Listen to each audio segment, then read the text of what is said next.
نہیں اکیلی تھا. اللہ تعالیٰ کی طرف متوجہ ہوئے, اللہ رب العزت نے سب بندوبست کر دیا. ان میں سے ایک بچی واپس آئی کہ میرے والد آپ کو بلا رہے ہیں, آپ کو بدلہ دیں کہ آپ نے ہمارے لیے پانی پلایا. اللہ تعالیٰ نے شعیب علیہ السلام سے ملا دیا. ان کے ساتھ 10 سال رہنے کا ایگریمنٹ ہو گیا. انہوں نے اپنی ایک بیٹی کا نکاح بھی کر دیا.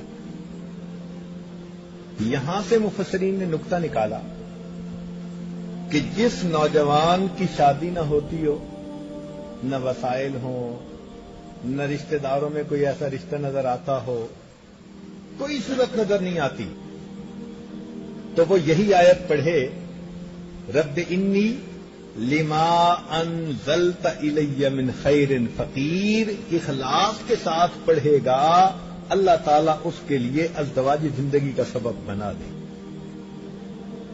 حضرت شعیب علیہ السلام نے حالات پوچھے, کہاں سے آئے, کیا ہوا, بتایا جی کہ اس طرح کا مسئلہ تھا.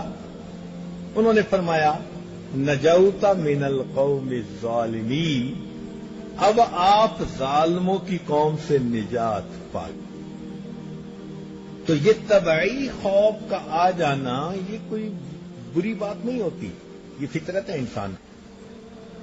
تاہم خوف ہمیشہ آتا ہے مادی چیزوں سے, حسی چیزوں سے.